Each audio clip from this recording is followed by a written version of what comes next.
It's Thursday night sports talk on the airnetwork.net. Welcome to it, a Thursday night. Greg Banks in the studio, Dave Shannon in Altoona, and Chad States on the line from Huntington tonight. We'll join Jimmy Tighe coming up later on in the program. Boy, guys, it has been certainly a busy week in the sports world here in Pennsylvania with the Steelers and the Pirates, and, of course, nationally as well. So welcome aboard, Dave Shannon. We're glad to have you back online with us here on the airnetwork.net. How you been doing? Oh, good evening. I'll tell you one thing. We're sitting here. We're doing this live on Thursday. Perhaps you're listening to it over the weekend in a podcast form. But right. The bottom line is I don't think this should be allowed on television. In the background, I have the Buccos game on from Philadelphia, and they just showed them making cheesesteaks, and I do not think that should be allowed to be on TV. Hey, I know I've got an appetite now, but hey, it's Thursday night, Chad States, and we're getting ready for some Pittsburgh Steelers football. How you feeling? I'm feeling pretty good. It's going to be a great night. We got Steelers on, and then right after that, for those of you listening around the Huntington area, and even if you're not from the Huntington area, 9 o'clock kicks off Houston and former Bearcat John O'Corn. That's right, taking on BYU tonight on ESPN. So that ought to be exciting. Let's get started, guys. Hey, Dave, you know, you've been following the Bucs this week. They're holding a lead in the National League wild card standings. Now, they're playing tonight against Philadelphia, and last check, they were, 3.5 behind the Cardinals, second in the wild card race. It should be a hell of a weekend, I hope. Well, here's the thing, and this is what I keep going back to, and the reason I said things that I said, on our maiden voyage on this broadcast, is I still don't see the overall consistency top to bottom with the Pirates, the bullpen being as strong as it needs to be, because as we all know, a 1.5 game lead, just that kind of thing can evaporate so quickly. Right. And I really felt that they needed the win on Tuesday night. And once again, the back end of the bullpen, not the back end, but the first guy in, Justin Wilson. Right. Justin Wilson had not his best outing when he came in, and they end up losing the game because of that. Same thing, Jared Hughes has not been consistent here at the end of the season. I'm not seeing that. I'm seeing I got to admit, some good starts out of the starting pitching staff, but it's still not at a point where I just have that overall exuding confidence. Here's the thing that's changed in my mind as to whether the Buccos can consider to be a serious contender, and that is how badly Atlanta has been playing of late. Will they continue to play that badly? Because I think you all may remember that was the series that I pointed to when we had our first Thursday night sports talk program, that I said that it was the Pirates season was going to come down to that. The next week at home, we know the Pirates are outstanding at home. Mm-hmm. What do they have? Well, they have a team they just beat up on last weekend, the Cubs. And then you have the Boston Red Sox, not a contender this year. And then you have the Brewers. Now, the Brewers, I've not seen, there's got to be some people in Milwaukee that are just scratching various and assorted sundry body parts as to what happened to their Brewers, who led the Central Division for, let's face it, at least 80, almost 90% of the season. Mm-hmm. And suddenly the Brewers have fallen apart. So it's the Pirates, to their credit, are, winning some games, making some ground. But remember, it's only a game and a half or maybe a 2-game lead. And do the Cardinals go into a swoon at this point? Boy, would that be something? Yeah, weigh in there, Chad, if you would, on that. Follow up on Dave, what he said. Well, I'll follow up on his last sentence. The answer is no with St. Louis. Dave, the one thing about St. Louis that I know of is every year they are a second-half team. They get stronger and stronger. It's a 3-game lead over the Pirates right now. Count it, done, division's out. They're not going to catch St. Louis, specifically since Yadier Molina has come back. St. Louis is really taking off. We all know what the value of a good catcher is. Pittsburgh's going to have to deal with that in the offseason, but that's enough about that. We'll talk about that later. When I look at head-to-head matchups or what each team kind of has left, you'd mentioned what the Pirates have left: Cubs, Boston, Milwaukee, Atlanta, and then they finish out with Cincinnati. All told, right now, for the record against all those teams would be 27-27. So they played .500 ball against the rest of their opponents. when we look at Milwaukee, here's a team that's on the slide, big time. They have left the Reds, the Cardinals, Pittsburgh, Cincinnati, and the Cubs, 36 and 38 against those teams. So playing sub 500 ball going into this last phase of their schedule. And then we have the Braves. Today's point. This is the team that Pittsburgh's going to have to deal with. With who they have left, they have an overall record of 30 and 21 against right now. So it's pretty favorable in the Braves bucket to say that it's looking pretty good for them to make the postseason. The fortunate thing for the Pirates is they control their own destiny. That 4-game series against the Braves is going to decide what's going to happen. So long as they play to the level that they have against the other teams on the schedule. So, Dave's exactly right. This is coming down to a 4-game set against the Braves, late, next week, the week after, for their playoff hopes. Can they do it? I don't know. Today, the Pirates were dealt. I don't know if it's going to be a serious blow, but somewhat a blow. Pedro Alvarez is now done for the year. Yeah, I saw that. He has 4 metatarsals. He's going to be shelved for 6 to 8 weeks. We've discussed about Pedro Alvarez. What does that mean? I mean, it just means that Jay Hay is going to be playing third base for the rest of the year. Well, they'll actually take on Cincinnati in the season finale. You think it might even come down to last year as we faced Cincinnati for that wild card spot, or are you guys pretty much saying it's over? It could happen, but at this particular juncture, what you walk out of Atlanta with on the road is where you know where your season is. It may come down to that just because there is a bit of a bunch up there. Right. But there's some outstanding stories there, too. I just really took this into consideration, and I know a lot of folks don't like Keith Olbermann for what he said over the years about certain things. But I'll tell you what I do like about Keith Olbermann is he's back doing sports on ESPN. And his guest was Giancarlo Stanton last night. And Stanton, of course, is having an outstanding, if he were on a team that makes it to the postseason, you'd have to say an MVP season. Man, he is just an outstanding young man. And amazingly enough, the Miami Marlins are in the mix. Ooh. Now, that assumes a lot, that there's a lot of continuing falling apart by Pirates, Braves, let's see who else is in the mix there, Brewers. If everyone continues to fall apart, then Miami, if they continue to win, they could are going to be back. Yeah, they could sneak in. Mm-hmm. But I don't see that realistically happening, but mathematically, they are still there. So it may actually come down to that last weekend series against the Cincinnati Reds. However, I think we'll know where we're headed when we leave Atlanta. We'll know it's going to come down to that. I looked at that in the future in the schedule, and that's the series I picked, and that's the way it looks it's going to turn out. And what's your final summation on the Pirates for this season then, Chad?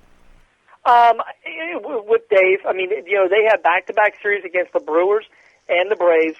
They could take care of business right there or put themselves out. Yeah. I don't think that the Cincinnati series at the end of the year is really going to factor into anything. Atlanta's last series was against the Phillies. Milwaukee's going to go against the Cubs. But you've got 7 games there to determine your fate with a 1.5 lead over those guys.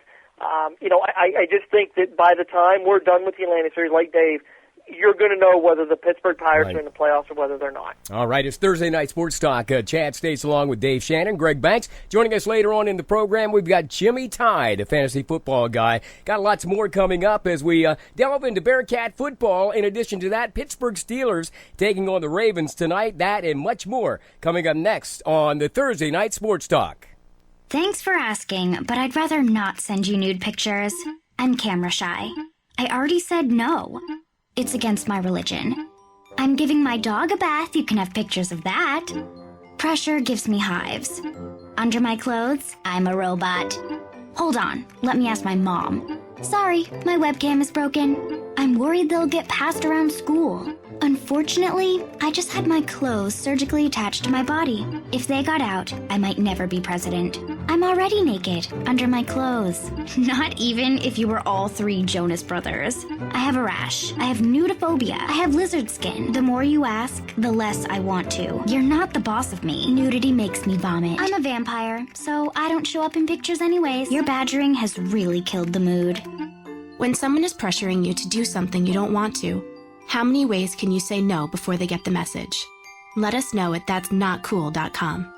Brought to you by the Ad Council. Restore the luster of your home or business now by calling Ted's Painting and Drywall at 814-641-0479. Ted's Painting and Drywall does quality exterior and interior painting, staining, faux finishing, trim work, and wall repair. Plus, Ted's Painting and Drywall can remove wallpaper and finish drywall for one room or the whole house. Ted's Painting and Drywall, a licensed contractor offering a 20% discount to seniors and 35% discount to churches. Book your work now at Ted's Painting and Drywall. Call 641-0479. Kick off your appetite with great food from Original Italian Pizza in downtown Huntington, where Bearcat fans huddle up before and after the big game. OIP in downtown Huntington provides your taste buds with appetizers, dinners, pizzas, subs, and so much more. Stop by OIP in downtown Huntington for a sandwich, meal, and cold drinks 7 days a week, or call ahead for takeouts at 643-0665 or 643-0666. OIP in downtown Huntington with the best food and the lowest prices in town. If you're searching for a used vehicle, or perhaps a used boat for a leisurely trip on the lake, find them today online at penswoods.net.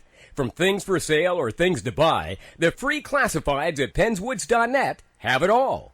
From houses for sale, apartments for rent, or even things to trade.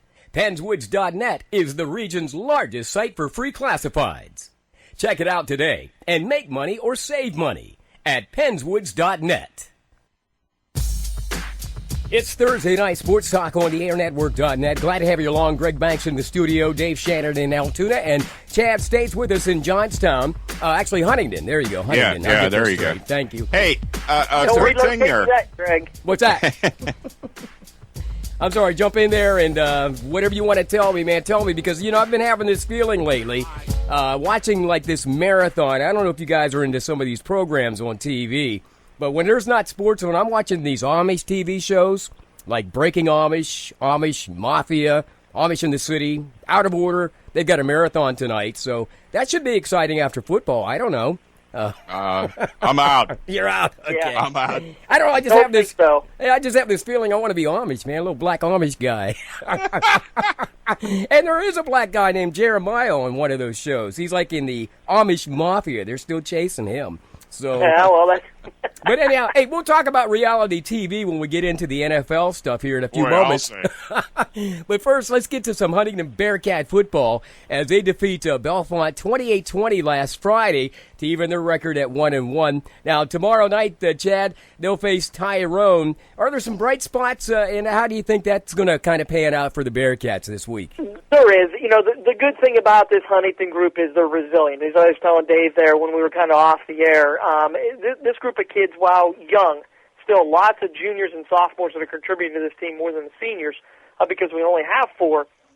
They're a resilient group. They don't give up. They try to find a way to make sure that they're going to stick around in any ball game. That's really going to be key whenever they face Tyrone. Tyrone's 2-0 on the year, coming off maybe 2 surprising wins. Bellwood, I thought, would be a little bit better than what they were advertised. It was an 18-14 win for the Golden Eagles in Week 1, and then came back and beat what many thought was maybe the best team in the Mountain Athletic Conference in Central last week. So that was kind of a shocker to everybody. Oh, yeah. This is a proving ground week for the Bearcats. And last week against Bellefonte, 28-20 victory. Bellefonte committed 3 turnovers. Now, on the flip side, Huntington ran the ball extremely well, still being led by junior tailback John Wagner, who had 17 carries for 185 yards and 2 touchdowns, including his first carry, which was a 73-yard scamper in the first quarter. He's also leading the team in tackles, so he's kind of one of those do-all players that everybody kind of follows his lead. So if John has a really big start to this game, I expect Huntington to be in it all the way through the fourth quarter. One of the things that Huntington has to do, they have to win the turnover game. They did that last week with Bellefonte committing 0 turnovers, which is exactly what they have to do against a stout Tyrone defense. Right. They also have to be able to establish a passing game. Huntington only has 80 passing yards on the season, and 71 of that coming in the first game versus 530 rushing yards. So while the wing T offense, so to speak, that he's running with, that Coach Hooty's running with multiple backs, is working to a certain degree without an established passing game against a very well-educated Tyrone team. Huntington could struggle a bit in this one, so it'll be interesting to see what the game plan is and what Huntington steps out with on Friday to try to scramble things up, mix things, and get things going against the Tyrone team that has traditionally given them fits over the last couple of years. Right. Hey, Dave, I know you don't follow high school football as much these days after doing the game of the week every week, but that Tyrone always sort of is a juggernaut down there. I mean, they always seem to have something prepared for any team, and I'm surprised they even did as well against Bellwood this year. Yeah, well, I will. The one thing that we do talk while the commercials are playing for you there over the broadcast, and Chad and I were talking, and that's the thing that we were talking about, is that Tyrone, no matter what they may appear coming into the season, this is a team that, and it's amazing to me too, Greg, I don't recall when I was younger, which, takes us back into the, 70s, 80s. Right. Uh-huh. That Tyrone was that big of a team. Then suddenly something flipped. There was a switch that flipped in Tyrone, and they just became this outstanding, we're in it every year kind of team. And that kind of thing, amazingly enough, as long as the town is stable, right, as far as employment opportunities, and you know what? Some things are getting better in Tyrone. Right. And part of that reason is Interstate 99. Oh, yeah. You have a lot of people that work in State College that are living in Tyrone because of the outstanding tax break that they get compared to living in State College. Well, just say it's cheaper in Tyrone. Come on, Well, yeah. It's cheaper to live there. And so you're going to raise your family there and save some money, because no matter what you're spending on gas, you're going to make that up in the tax savings that you have. And what that does is it increases the pool of available talent so that even though, because I'd say Tyrone's pretty stable as far as the economy goes in that town. There's a similar thing that goes on there in Huntington too, I think, because there are some people that prefer to go in that direction away from State College to get away from the taxes once again. And I think the Huntington School District has become pretty stable because there were those formative years there, things were closing and, the fiberglass plant's going away and, this is closing and that's closing. And then all of a sudden that all finally finishes out. And once there's stability in a town, then things like tradition can really start to play a role. Right. Well, and when you add in new kids into the mix, then they buy in to that, history that's there. And that makes a big difference. Well, Chad will tell you, a lot of folks from Huntington actually drive to either Altoona for their work or even State College these days, and they live in a comfortable setting in Huntington. But, Chad, can you attribute maybe that long reign that they had to John Franco at that period? And remember Charlie Hoover and John Franco? I mean, they had kind of a solid standing in Tyrone as far as football, and there hasn't been any drop, I don't believe. Let's step back a few years, at least to whenever I was in school. Tyrone was a doormat, today's point. Then came along two individuals that, kind of helped out a little bit, in Jim Zalzik and Charlie Hoover. That's by the way, okay, Huntington's very familiar with them because they got them back on board. In fact, actually won a district title down there in the late 80s. That's right. So, there's some tradition from Huntington trying to help jumpstart that. Then those two went away, came over to the Huntington side. Tyrone went into another low period. Yeah. In the early 90s, they were not very good at all. Okay. Then the switch that Dave was talking about, that's Altoona's coach now, and that's John Franco. He turned that whole town around in the way that the people look at the game of football. I can tell you right now that those kids are as dedicated into a weight room and off-season training as any group of boys you're going to find in the area, and it makes a difference. They are traditionally the strongest and most and well-conditioned team in the area, and they can win football games just based on that. Well, let me ask you this, because John Franco. Yeah, Huntington built that brand new field house there many years ago, and I know that they always wanted to strengthen their weight, and their exercise programs. Have many kids from Huntington bought into that at all? That strengthening and conditioning thing that they wanted to really initiate? let's just say that there's room for improvement. Okay. Okay. You know, I would like to see more kids buy into that into the off season than what's there. And you would hope to think that, you know, tradition doesn't graduate as far as that goes. Right.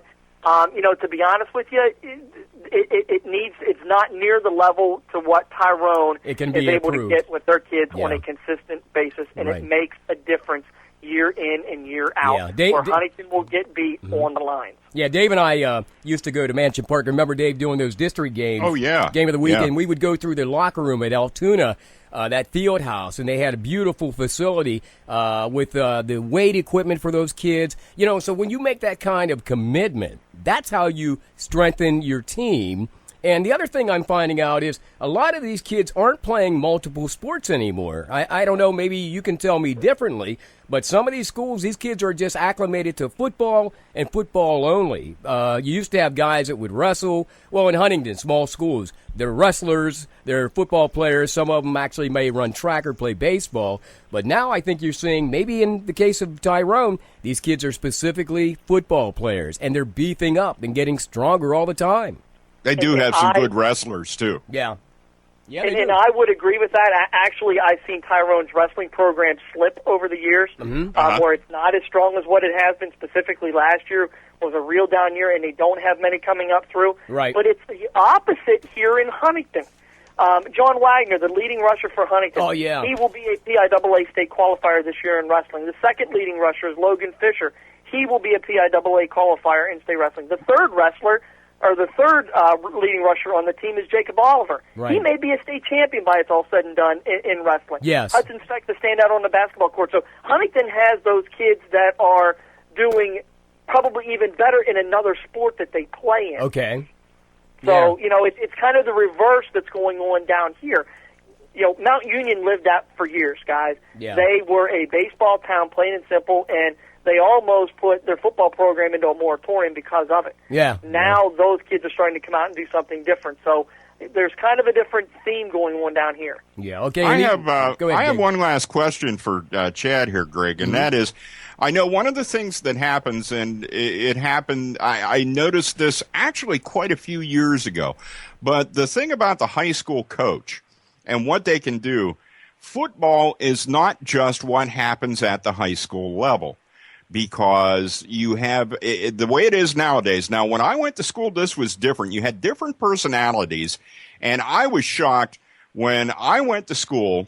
We had an undefeated season at my junior high in Altoona, at Keith Junior High, and you thought, well, now Altoona High is going to have a great team.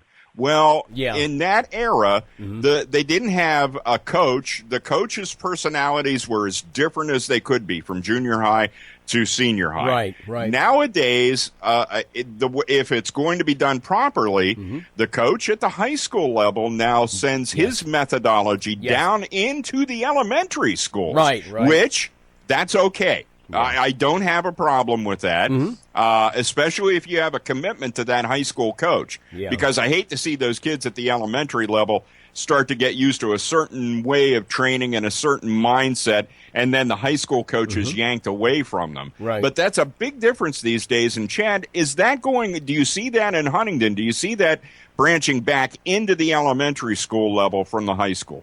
It is happening at the junior high level. Right. Okay. I do not believe that it is getting down to the peewee level at this point in time, because our coaches have traditionally believed in the philosophy of let's foster them having fun down at that 9, 10, 11, 12-year-old age bracket, so they know, so they're better equipped to try to stick with the sport when it becomes a lot tougher, and when you have to become a lot more educated about it. Yeah. Have that fun first, kind of like a little league philosophy. Just let the kids play, and then build their character beyond that. So that's what we see down here. Right. I know Coach Hootie has a philosophy all the way down through the junior high level at this point.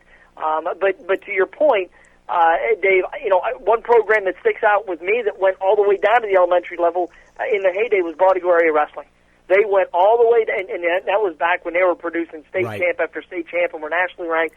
They had it all. The philosophy reached all the way down to the 4-year-olds all the way up through the high school and senior, it was the same deal. And it made a difference. They were a powerhouse. And Dave will remember whenever Altoona had Keith, Roosevelt, and Logan junior high school. So those guys were all on the same page, Dave. I think that's what you're asking. But now, like as Chad said, it starts in junior high. That's when, of course, they're going to be using the same system in junior high that they probably use in high school, which makes a lot of sense.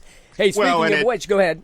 Yeah, I was just going to say there's no transition then when you make your way into the high school. I remember 1973 was my year of graduation. Right. Yeah. I graduated a year before you, bud. But the bottom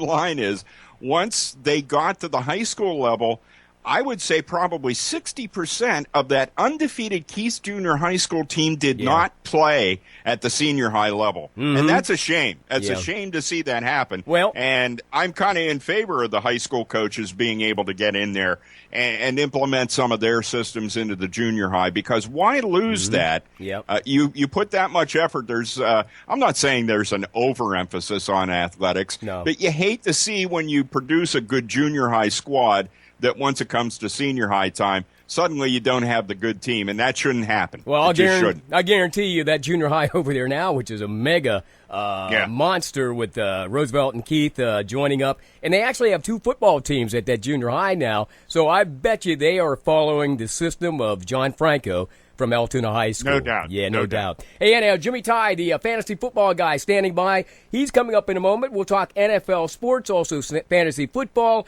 Some other news just came over the line here. And, of course, the Steelers are playing tonight against Baltimore. That's probably the most important thing, and we'll get back to more of that coming up next on Thursday Night Sports Talk. You are a waste. A loser. Everyone hates you. Why don't you just stay in your car and keep driving? I'm serious. Drive until you run out of gas, then get out of your car and walk until you find someone who doesn't think you're dumber than bricks. Could take a while, but at least all that walking might burn a couple of calories. You may not witness bullying like this every day. Your kids do. They want to help, but they don't know how. Visit stopbullying.gov to learn safe, simple ways your child can help stop bullying. Be more than a bystander at stopbullying.gov. A message from the Ad Council. Need printing services done with quality, on time, and at a reasonable price? Then stop by Images Print Shop in downtown Huntington, where they can help you design and print brochures, business forms, business cards, newsletters, flyers, and so much more. Images Print Shop is your hometown print shop and web hosting service dedicated to excellent and quality service at affordable prices. See what Images Print Shop can do for you online at imagesprintshop.com or call us weekdays from 9 a.m. to 3 p.m. at 643-1796. If you own a gun, you have a full-time responsibility. When you aren't using it, be sure it can't get into the hands of curious children, troubled teenagers, a thief, or anyone else who might misuse it. Your family, friends, and neighbors are all counting on you. Remember, always, lock it up. For more information on firearm storage safety, visit ncpc.org. This message brought to you by the National Crime Prevention Council, the Bureau of Justice Assistance, and the Ad Council. Restore the luster of your home or business now by calling Ted's Painting and Drywall at 814-641-0479. Ted's Painting and Drywall does quality exterior and interior painting, staining, faux finishing, trim work, and wall repair. Plus, Ted's Painting and Drywall can remove wallpaper and finish drywall for one room or the whole house. Ted's Painting and Drywall, a licensed contractor offering a 20% discount to seniors and 35% discount to churches. Book your work now at Ted's Painting and Drywall. Call 641-0479. Welcome back to, there you go, Thursday Night Sports Talk. It'd be nice if I turned the button on. Jeez, I'm not mechanically inclined. It's Greg Banks in the studio. Joining us tonight, Dave Shannon in Altoona. We've got Chad States in Huntington. And joining us on the line, it's the fantasy football guy, Jimmy Tighe in Johnstown. How you doing, Jimmy? I'm doing all right. How you doing, Greg? Doing just fine, thank you, buddy. Glad for having you along. Boy, I'm all flustered tonight. I think I'm excited about this upcoming game with Baltimore Ravens, who, by the way, they kicked that off at 8:25. And wasn't that the game last year, Dave, that Tomlin stepped out on the sideline and got that major fine? Yes. I think it was against Baltimore. All right. So let's not have any kind of crazy stuff going on tonight in Baltimore because, let's face it, they've got enough problems of their own, and I think that's where I want to ask the first question, okay? First of all, and then we'll get back to that Cleveland debacle. But first of all, do you guys feel that Baltimore's going to be distracted by all of this stuff that's going on with Ray Rice, which you'll get into, and the NFL, or do you think they're going to come out and play tonight? What do you think, Dave? I think it's they're a much bigger team than the Ray Rice, although an important part of the team if he's playing well. Not quite the dominant figure on the team that he may have been in the past. So therefore, I think what's gone on with him, maybe it's a good thing because it's taken the attention away from, not having such a stellar opening weekend at Baltimore. So, right. I think actually it may end up being a good thing. I don't think they're going to be that distracted because I think they either that or or overestimating Harbaugh. Well, he wasn't expected to play anyhow. This would have been his second game to sit out. Second suspension, anyhow. yeah. But bottom line is, I think Harbaugh keeps them focused. I don't think that means a whole lot to them at all. Now, how do you see this game playing out tonight, Jimmy, as far as maybe fantasy football league, or what do you think the Steelers have to bring to just blow these guys out this evening? I know with Baltimore, if you want to look at a running back to take, it's Justin Forsett. Last week, Bernard Pierce, he didn't do too well with the fumble, and Harbaugh benched it in favor of Justin Forsett. So if you want to get a fantasy running back, I would go with Justin Forsett. He played for the Seahawks last year.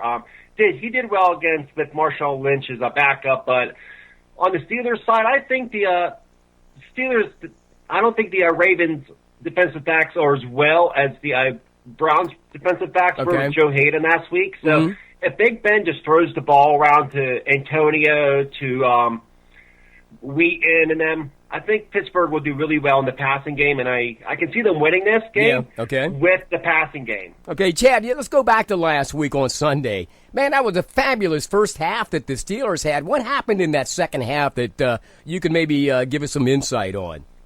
Cleveland made second half adjustments that Pittsburgh couldn't deal with. Plain and simple, they came out with an offense that said, we're going to go no huddle. We're going to keep this defense, this base defense that you have, and we think we can challenge your secondary. Yeah. And that's exactly what they did. The only player that I saw on that team that was really doing anything was Shazier, and that's because he's just that fast and he's going to be noticeable.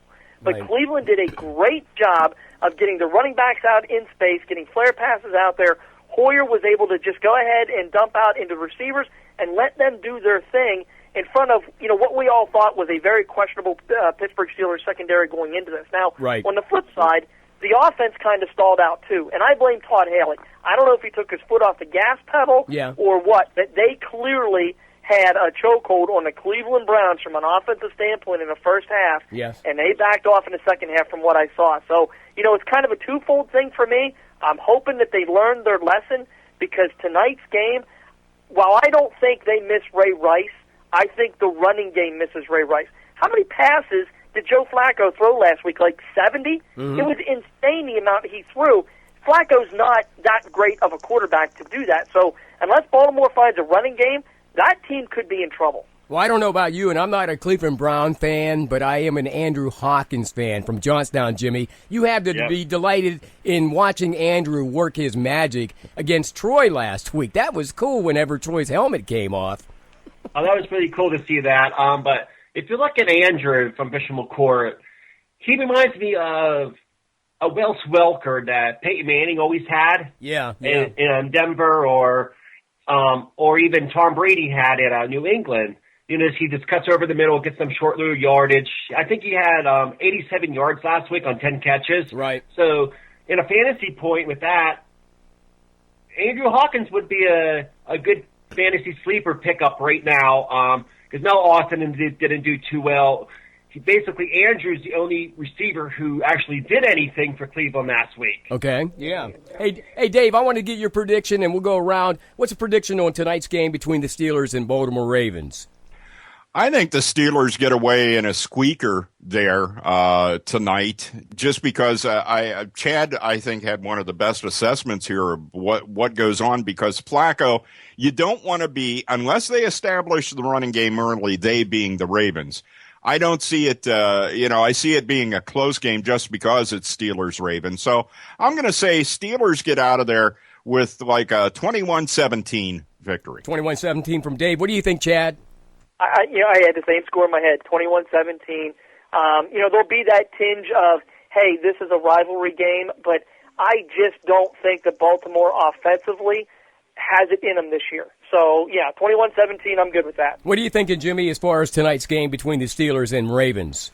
I honestly think that the Ravens will be a little bit distracted with what's going on. There's going to be protesters probably outside the stadium tonight, and it's going to be distracting to them coming into the stadium, seeing everything that's going on. So I think the first half's going to be all Pittsburgh, just like it was last week against Cleveland. Mm-hmm. And then Baltimore's going to come back with their running game with Forsett, because I don't see Flacco throwing 50 balls tonight, you know. Uh-huh. So my final score would probably be just like everybody else, 21-17 Pittsburgh. All right. What an exciting week it's already been for the NFL. And let's touch on that now because obviously the focus is on Baltimore tonight, and everybody will be tuned in to see how they react. But let me ask you this. We've seen the videotape. We understand somebody actually had a cell phone, and they took shots of the monitor of this original videotape. But is Roger Goodell on his way out as commissioner? And we'll start with Jimmy on that and come back around. What do you think? I don't know, because if you look at the NFL, he says that he didn't receive the tape. But if you look at the history of the NFL, look how many cameras are at an actual NFL game. Right, first off. And if the guy doesn't break the plane or whatever it would be, they have to go to a command center with more TV cameras where the office is at, where Roger Goodell is at. In New York. In New York. Yeah. So he actually, in my opinion, he actually did see the tape, and he just said, oh, it's nothing, and then all mayhem happened with the AP. So I would say the owners, like Robert Kraft, the Rooney's. Right. They're all on his side. Jerry Jones is all on his side because they're the powerful owners, and them guys are going to be the only reason Roger Goodell stays in the NFL. Well, we'll delve into that deeper. Go ahead, Dave, because I know you have a lot of thoughts on this whole debacle with the NFL and Roger Goodell, and the fact now they're bringing in, who was it, the guy that was a former head of FBI, to do an investigation, quite frankly, for the NFL, and that kind of smells of high heaven, too. Well, I think we're going to see to the end of, and ultimately, I think, what Jimmy said is what's going to happen, because this does come down to, does Goodell stay or not? And I think there is a backing of him by the ownership. There's any number of times in Major League Baseball when I thought Bud Selig should have gone, but he didn't. Because the owners liked him. Mm-hmm. And there's a liking of Goodell by the rest of the owners in the NFL. So what's going to happen, in my opinion, you'll see someone go through the chain of command, how this tape actually did make its way, because they had it in April. There's no ifs, ands, or buts about it. Right. So then there'll be the NFL someone will fall in the league office, and it won't be Roger Goodell. Oh, okay. They're going to cover their tracks. Someone within that, whether it's NFL security, NFL discipline, someone in the NFL office is going to go, because now you have to show that you did something to address it, because it is a problem. How in the heck can you look at that back in April and have any other attitude other than this guy has to be suspended for a season? Oh, he's got to go. Yeah, for Pete's sake. In Major League Baseball, if a guy can't pass a P test, he's going to be out for the season, and then they're going to look at his blood and it's like, no, you're done. You took performance-enhancing drugs. This guy beat up on a defenseless woman. So I think someone will fall, and it won't be Goodell. Your thought, Chad, on this whole situation and Goodell now? I don't know. I don't know whether he's going to survive this or not. He has the owner's backing, so I agree with that. I've heard everything, surrounding it, that they have his, he has the full support. But there's this independent investigation that's being led, and there's no timetable set as to when it needs to be completed. I think the findings of that will really determine what this guy's fate is. This is a very highly publicized event that happened. Yes. And let's face it, everybody knew that he hit her in the elevator. Everybody knew that. You didn't really react this drastically until we saw the video. Right. So what's that proof? We are a very visual nation. Unless you see it, you really don't you really can't form an opinion. Well, now everybody's seen it, Yeah. and now everybody thinks that Ray Rice is a scourge of the earth, despite the fact that we should have been thinking of that all along. Why there was a 2-game suspension to begin with makes no sense to me. The guy should have had longer and possibly should have been kicked out of the league before that, because domestic violence needs to have a zero tolerance policy. Yes. 13 U.S. senators, all happen to be female, have now written to Goodell and Right. said, you need to institute this, and you need to institute this now. So, if anything, you're going to see another shift from the NFL in policy that's going to go to a zero tolerance direction, because the government's going to force them to do so. Yeah. So, back to the original point, does Goodell survive this or not? To me, it all hinges on what does this independent investigation find, and then we'll kind of go from there. If they find that Right. the NFL saw the video or had the ability to see the video, I think he's done. Well, my final Just thought. remember Go ahead, this: Dave. it's not Penn State. Yeah, exactly. Yeah. That's all I'm going to say. Yeah, my final thought on that is, remember Ray Caruth of, was he with the Panthers when he killed that woman? And it's not like that was the first time that it ever happened. This first time, of course, it ended up in a death. There's another pending case now in the NFL, and forgive me for not remembering what it was, but it's pending and the guy's still playing, where he, in fact, beat this woman almost to death and tried to flush her head down the toilet, and they didn't even put him on inactive status. He's still playing this season. Greg, there's 2 players like that right now. Greg Hardy of the Carolina Panthers, Right. he's still playing. Okay. And the other one, which I think is really strange, was there's a lot of 49er players over the house of Ray McDonald. Ah, that's what it was. Yeah, okay. Ray McDonald is still playing, but here's the crazy part about this whole Ray McDonald story. Right. He's still playing football, but the radio broadcaster... Oh, yeah. I can't think of his name, but the radio broadcaster for the San Francisco 49ers is suspended for 2 games for saying, why did Janae marry Ray Rice after... Think about it, yeah. Mm-hmm. After he hit her. And the 49ers like, you're out of here, man. Yeah. But no, we're going to protect our defensive back, Ray McDonald. So, well, let me just say that no woman deserves that kind of treatment, but that was the first thing that came to my mind, too, guys, and none of you guys will have the opportunity to be fired for whatever you say here. Or I want a refund. No. But anyhow. Hey, do you have Billy Preston? Nothing from nothing. Nothing from you nothing. can play that as a bumper. Yeah, I can. I'll have to find it. But listen, seriously, I had to think the same thing. It's like, why does this woman adamantly defend this guy? But I have to think back. Perhaps she grew up in an environment where this was happening all of her life.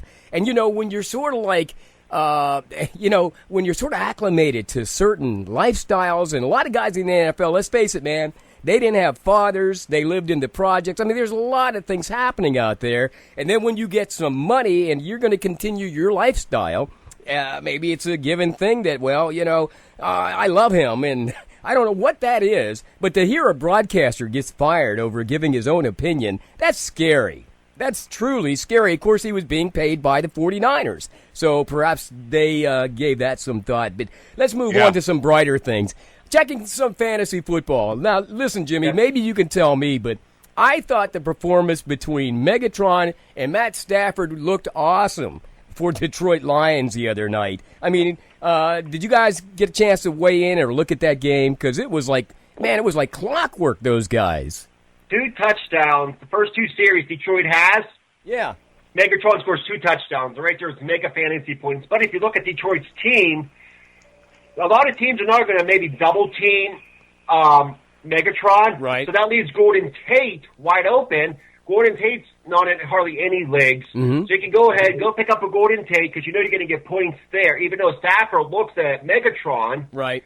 But he's going to get covered, so you can it's just like the Andrew Hawkins thing. Yeah. Where he'll just cut over the middle, get 5, 6, 7 yards at a clip. But yeah, that Matthew Stafford, he's a hot quarterback. But another hot quarterback out there right now is Jake Locker of the Tennessee Titans. Okay. He hooks up with Delaney Walker on them touchdown passes. Yeah. And they don't have that good of a running game. They have Bishop Stanky out of Washington, a rookie out of Washington. They let go of Chris Johnson to the Jets. So all they have is Delaney Walker, the tight end, and what's his name? Jake Walker. Right. Just maybe you want to look at that in your fantasy lineup. Tampa Bay Buccaneers. are benching Doug Martin Mm-hmm. because first off, he's injured, and second off, he can't do any pass protection. Right. And they need somebody out back there to protect Josh McCown. Yeah. So they're looking at either Mike James or Bobby Rainey as their two running backs. Yeah, Chad. To replace them. Yeah, Chad, did you see any notable standouts this past week, like in football? Stuff that really kind of, you said, oh, that's awesome, man. Calvin Johnson. I can't. I mean, you hit it right off the bat. Yeah. The other standout I saw was the New York Giants being idiots and single covering the guy. Yeah. I couldn't believe what I was seeing when they were putting him on single coverage. Back to Matthew Stafford. Anybody notice how quick his feet were? That's a different quarterback than you guys have seen over the years. Exactly. He slimmed down. He got some speed. He was avoiding tackles. He was directing traffic. He was doing all kinds of other stuff.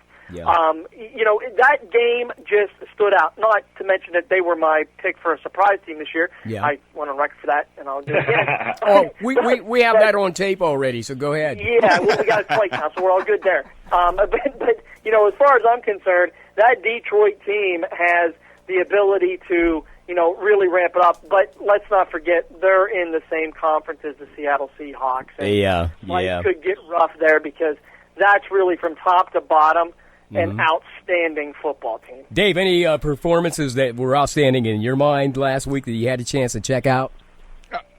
Not that I had a chance to check out. There's one thing. I've been bred over the years, as many in America have, to be cowboy haters. Oh, yeah. But I'm at a point where I wish they would actually be good again so that I had a legitimate reason for hating them. Well, Tony Romo's having some problems there, man. I mean, how long are they going to hold on to this guy? Do you think this might be his last season? It almost has to be, does it not? Yeah. I mean, he's had more than ample opportunity, and in most jobs, he would have been gone prior to this season. And let me ask you guys this. I'll throw this out there to you. Whoever wants to jump in there, we'll have Chad and then maybe Jimmy.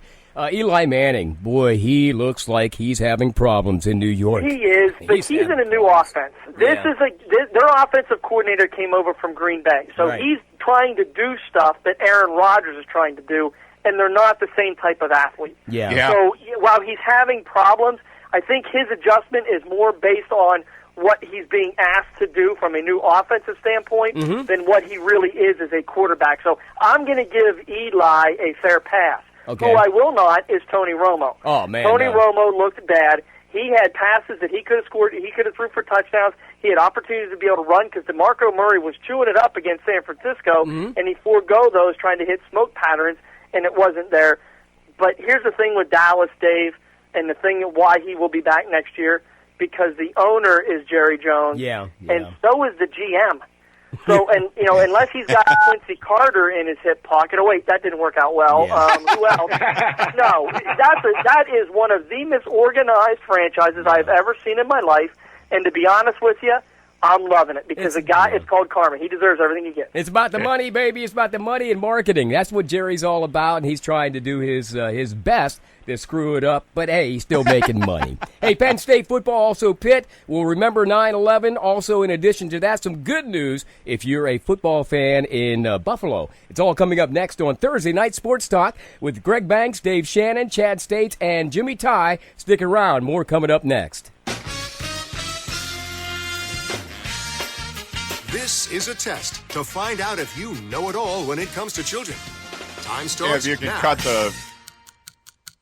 Name one of the leading killers of U.S. children age 1 to 13. What's the best way to protect children in a car crash? At what age and size should a child start using a booster seat?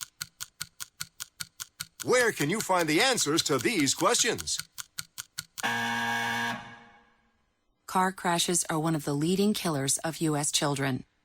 Many of those deaths could be prevented by making sure that kids are in the right seat for their age and size. Don't assume you know it all when it comes to car seats for your child.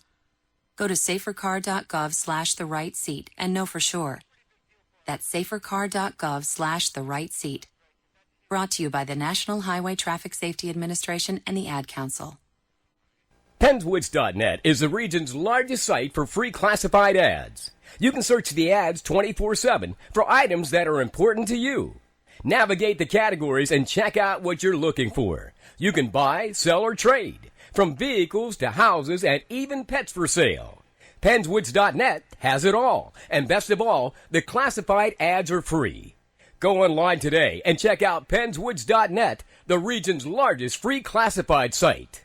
Restore the luster of your home or business now by calling Ted's Painting and Drywall at 814-641-0479. Ted's Painting and Drywall does quality exterior and interior painting, staining, faux finishing, trim work, and wall repair. Plus, Ted's Painting and Drywall can remove wallpaper and finish drywall for one room or the whole house. Ted's Painting and Drywall, a licensed contractor offering a 20% discount to seniors and 35% discount to churches. Book your work now at Ted's Painting and Drywall. Call 641-0479.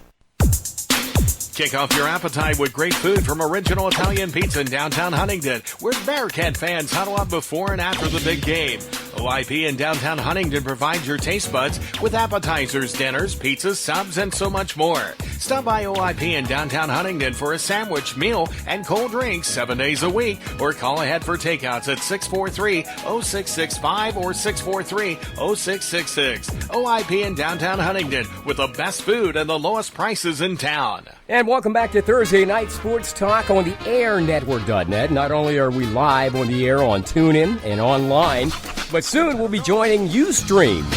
Ustream, iStream, we all love Ustream. I just made that up. Hey, I'm incredibly funny sometimes, guys. Hey, Penn State. In your own mind. Yes, I am. I'm sitting in. Hey, Dave, you remember sitting in a studio by yourself and thinking, wow, this is really cool. I get to run all these buttons and talk at the same time. And yeah. Oh, jeez. Yeah. I'll tell you what, Ustream has become a force. Actually, I'm working for a radio station, and that's what we're utilizing.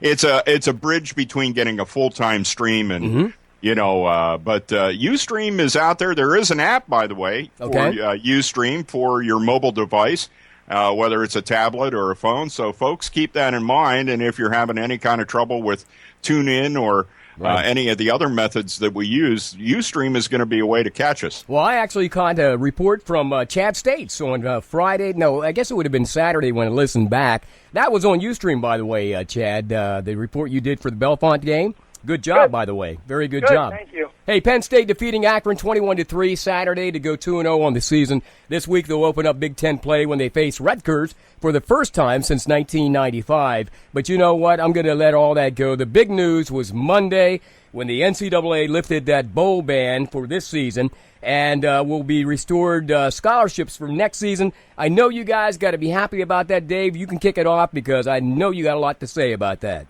Well, one of the things that I immediately became aware of, and people say, well, maybe they're just going through the motions or whatever. I was asked to do an event as a public address announcer for Penn State University a couple of weeks ago, and of course I had worked for Penn State in the past. They are not giving any of what happened lip service. There's training now that you have to complete before you get your first paycheck from Penn State. And these are good courses that have been put together about recognizing child abuse and the reporting of child abuse. And so these things, they've been taking it seriously. And it was nice that they were recognized for doing a good job. It's a shame it came to that. Yeah. But the bottom line is they're getting better because of it. And in the end, that's the best you can hope for anyone. I think they've been dead serious from the time that, things changed and they said, we have to do it differently, and they did. And there were some, I'll tell you what, Dave Joyner meant a lot to this recovery process for Penn State, I think. Mm-hmm. And so hats off to Dave Joyner and what he did. And I'm sure that's going to continue on now on the campus, and that there is going to be a lot more attention paid to it. So Penn State did, I think, deserve to have this break because they've gone and done what they could to address it, and you can't take back any of what happened. Exactly. You just can't. And so showing that you've made not just a token effort, but actually made a serious effort. And it's, geez whiz, you got James Franklin as a coach, a new coach, for that school. I see James Franklin maybe spending the rest of his time there. I think he likes the college game. As Bill O'Brien, he always did have that NFL inside him. Right. And it would have been neat to see him stay, but I knew that there was a point down the road where that may happen. Franklin, on the other hand, I can see him maybe not being the next Joe Paterno, but being there for a serious amount of time. Hey, Chad, you touched on it last week. You said, man, if they could only get those scholarships restored, Franklin could go to work. I mean, it looks pretty good now for next year, doesn't it? I queued up Kool and the Gang and played a little celebration when I heard this, and it wasn't because of what happened. It wasn't because of everything that's going back to Penn State.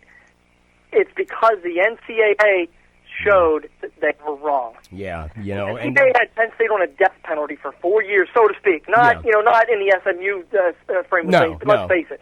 Yeah. Those scholarships were really kicking in this year to get down to 65 because of who was already previously on the roster. So that carried them all the way through 2017. Now you've got a full complement coming back next year.